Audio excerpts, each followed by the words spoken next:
In 1932, in Detroit, Michigan, I said it again, Detroit, born to a Methodist minister and his wife, was a little baby boy. And he was christened Donaldson Toussaint L'Ouverture Byrd II, which meant his father was Donaldson Toussaint L'Ouverture Byrd Sr. Now, what is critical about that is not many people know where the Toussaint L'Ouverture comes from. Toussaint L'Ouverture was a great Haitian general who fought the French army twice and beat them, and actually fought with them when America was under attack by the British, and helped win that conflict as well. So he's also an American hero, but not talked about so much. He was a former slave. What is critical about that is for Donald Byrd, which was what he became known as, to have that name when he was born in 1932, you have to assume that his father was born somewhere closer to maybe 1900, and for the family to be knowledgeable enough that they would know the history of the New World, that they would name their son after the general who helped establish the first independent black nation in the New World. That's critical. And that is also extremely rare, because that kind of history was not taught universally, but it was taught at Cass in Detroit, which is where Donald Byrd went to school, Cass Tech. Detroit had a very proud heritage and a very vibrant African-American community, vibrant and diversified, Christians, Muslims, you name it. So it's a very unique circumstance. It's the same circumstance that produced Elvin Jones and Yusuf Lateef and PC, and of course Kenny Burrell, and Hank Jones and Tommy Flanagan. And now we're going to talk about Donald Byrd. So now, Donald Byrd was the son of a Methodist minister, so he could sing. If your father's a minister, you're probably going to sing in the choir, and you're probably going to go to church a lot. So he was brought up with good morals and a good sense of integrity,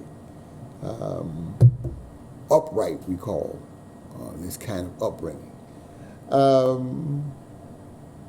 While at Cass Tech, he actually played with the great Lionel Hampton. That's right. He was still in high school, and he was playing with Lionel Hampton. Now, most people in that situation will go, "Hey, man, I'm playing with Lionel Hampton, the hardest band around. I'm out of here." Yeah, drop out of high school and go on the road. Not Donald Byrd. He went right back to high school, finished up, and then went to Cass, left Cass Tech, and went to Wayne State University and got a bachelor's degree in music education. He was a natural-born teacher. And although he could play and loved playing and composing and arranging and all the things he did, he was very serious about education. So he did that. And of course, before he could get that done, he's playing with just about everybody in the Detroit area. And he formed a New World Music Society with Kenny Burrell and Elvin Jones and Yusuf and some other guys to promote modern jazz at that time, what would have been bebop and hard bop. And this is something they created while they were still in college. Donald Byrd had a quest for knowledge. And although his degree is in education, he still became very knowledgeable about composing and arranging and theory and all those things, and he wanted to know, and that was what drove him into life. So just like Kenny Burrell, he ends up in New York. Yeah. And he ends up with Blue Note Records, just like Tommy Flanagan and just like Kenny Burrell. And he also ends up at the Manhattan School of Music, just like Kenny Burrell. He got himself a master's degree in music. And while there, the Jazz Messengers lost their great trumpet player, Clifford Brown. And who did they hire? This hard-driving, very lyrical trumpet player and vocalist, clean living upright, just like Clifford Brown. Donald Byrd with a Methodist background, just like Clifford Brown. And he could play his butt off, just like Clifford Brown. And he did that for a while with the Messengers. And he also recorded with everybody else, because he's with Blue Note and he's playing his butt off, so people got him with everybody. You know, John Coltrane and Gene Ammons and you name them, man. If they existed, Donald Byrd's on the scene with them. Yeah, on the scene with him. And he started his own group after a few years, nice little quintet, with his friend from Detroit on baritone sax, Mr. Pepper Adams. And if you really want to get a taste of what that thing was like, and believe me, it's hot. You want to get that live at the Five Spot, I think it's called. Yeah, Donald Byrd and Pepper Adams, live at the Five Spot. Man, they are cutting up. Okay, I mean, it's like, yeah, okay. So you really want to check out that album as well. Get some sense of what Donald Byrd was doing with the bop and the hard bop. Now, moving on down this road, he's got his own groups, he's doing his thing, but he's still recording with everybody, and he is still pursuing his education, and he's still seeking new talent and new compositions and new directions of his music and innovation. We're now around 1961, and he has discovered some young talent. And he wants to introduce the Blue Note and to the world. So he has this album called Royal Flush. And for the first time on Blue Note, and the first time the world had to open its ears to the great talent of Mr. Herbie Hancock. That's right. Donald Byrd also had an ear for talent and discovered and nurtured Herbie. And then a year later, 62, they did an album called Freeform. And you can really hear Herbie. And there's more of Herbie's compositions on that album. Now, Donald Byrd did more for Herbie than just use him as a piano player. He taught him about the business. He's like, look, man, he said, you can't be selling the rights to your music. You write it, you own it. Don't sell it to nobody. And if they don't want to negotiate with you about your rights and your copyrights and your royalties and all that, walk out. Because you know what? The money you lose in that situation is not going to be as much as the money you'll lose by giving away your rights. Yeah. So, when Herbie was negotiating his first recording contract and the people were giving him some pushback about his rights, He stood up and walked out. And they yelled at him, no, come back. They knew talent, yeah. And that was the beginning of Herbie not just being a great musician, but a rich musician. Yeah, pay me for my stuff and keep on paying me for my stuff. And that is exactly what took place. Herbie credits him not just with teaching him about the royalties and all of that, and holding on to his rights. He taught him how to negotiate contracts. And later on you will find that these kinds of concerns were always on Donald Byrd's mind, because he grew up with all these musicians with all of this talent who died poor. One of the last gigs ever played by Eric Dolphy, like 2 weeks before he died of insulin shock, just, low blood sugar from using too much insulin for his diabetes. The trumpet player on that gig was Donald Byrd. So Donald Byrd had seen what can happen to musicians. They don't take care of their money, don't take care of their negotiations. He had seen it.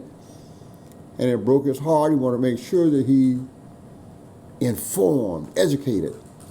And as people say, he had time and patience with anybody who was a serious seeker. If you were serious about it, Donald Byrd had time for you. Whether it's the business side of it or the musical intricacies, he had time.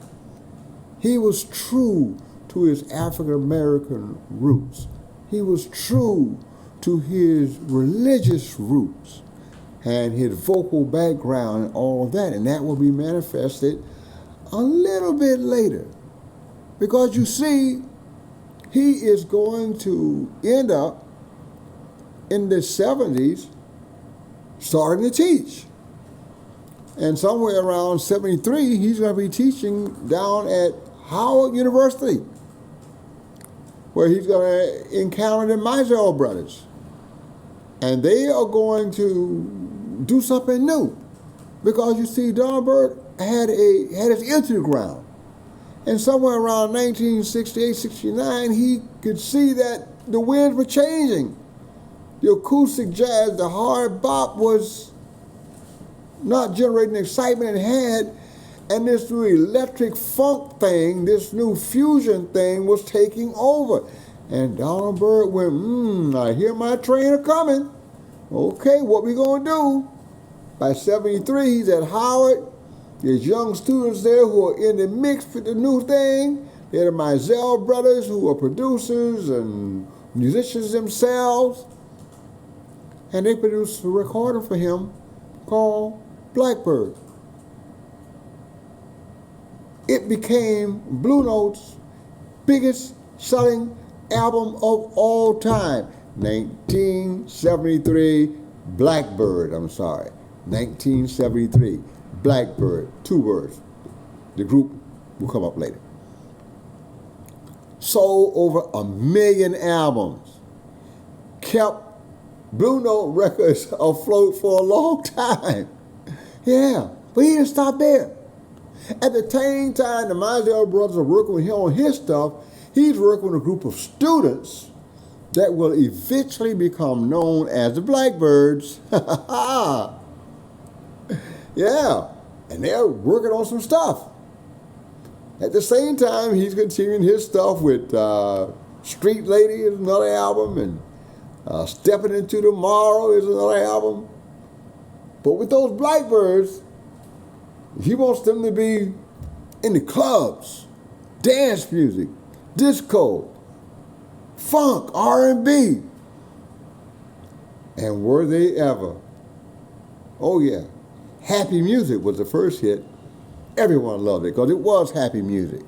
And that's something that I need to pause here and make sure everyone understands.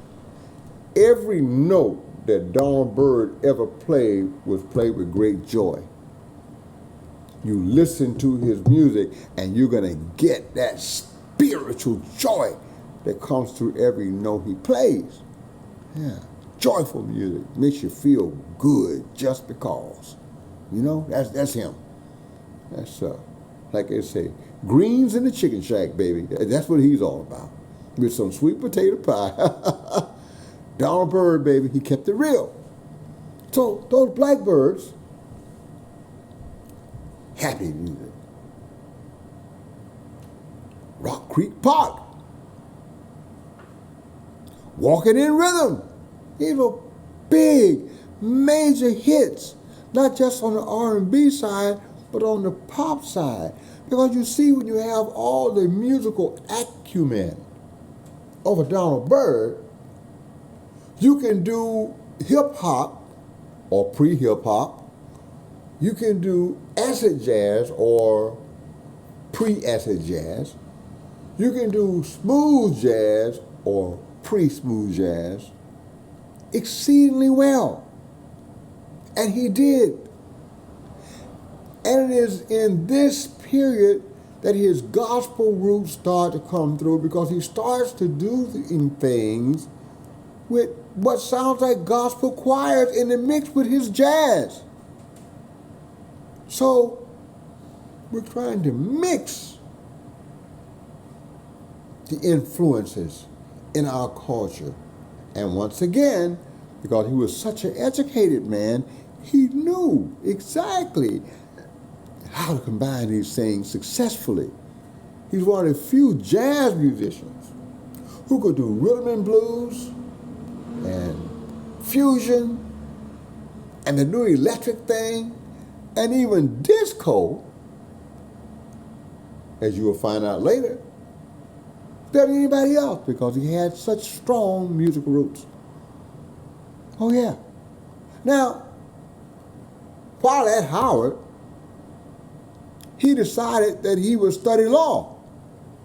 After all, he was concerned with contracts and, your rights to your publications and all that, and he's making a lot of music, and he sold 1 million albums over there.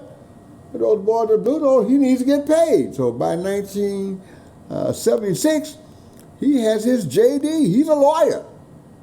Oh yeah. So now he don't need any help negotiating his contracts or reading it or anything else. He can write out and give it to you. You tell exactly what it's going to be. This is the mind and the spirit and the heart of Donald Byrd. And he also was what I call the Johnny Appleseed of the music industry and music education. He is reputed to be the first person to develop a jazz education course in this country. He just wanted to teach the content of improvisation and swing at a high level to another generation. He developed the first course, if not one of the first courses, in jazz education. He didn't stop. When he left Howard, and after having the Blackbirds blow up and all that, by the way, the Blackbirds are still on the road. Yeah, I know, because one of my former students, Zettler Harris, may he rest in peace, was slated to go on the road with the Blackbirds. They're still happening. And somewhere along the line, Donald Byrd's family is still getting paid from that work he did back in the 70s. Now, let's look at this. He leaves there and he goes down to North Carolina Central. And he develops a group down there with some college students and a few local musicians called the 125th Street New York City Band. And they have big hits. One of them is a disco hit called Free Bird. It was a big disco hit in the club. Donald Byrd could make anything a hit. He had the talent, he had the mind, he had the intelligence, and like I said, he was clean living and clear-eyed. He could think it through. During his lifetime, he taught at over a dozen colleges, which shows his passion for spreading the good news of this music to other generations. And we're talking about Queens College, New York University, Howard, North Carolina Central, Oh my God, Rutgers,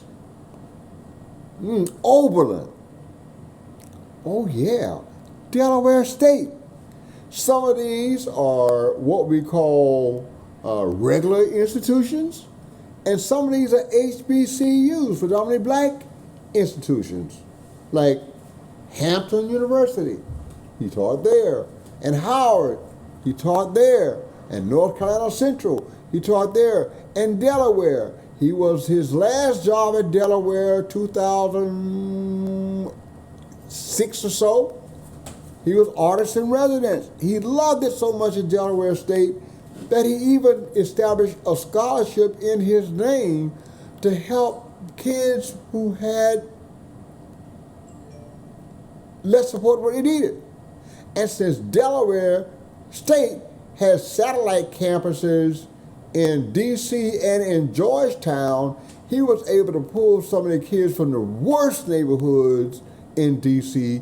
and bring them across the line into Dover, Delaware for their education based on the money he set aside for scholarships for those kids and that purpose expressly.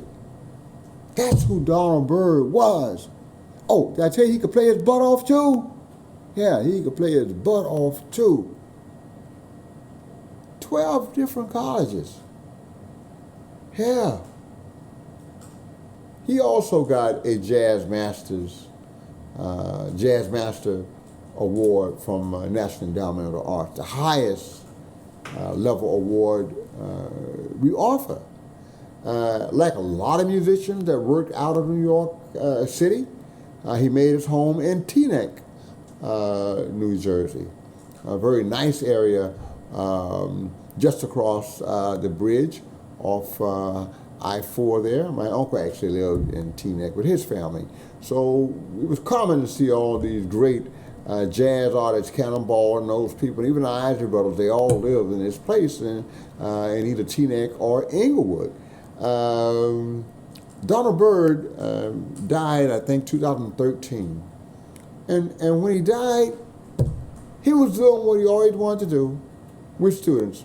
He died in Dover, Delaware, while doing work at Delaware State, trying to inspire and motivate and educate another generation of jazz musicians, and to continue to bring this great force of change that jazz is to everybody, and to diversify and show that you can take your jazz background and apply it to any musical genre and be very, very successful.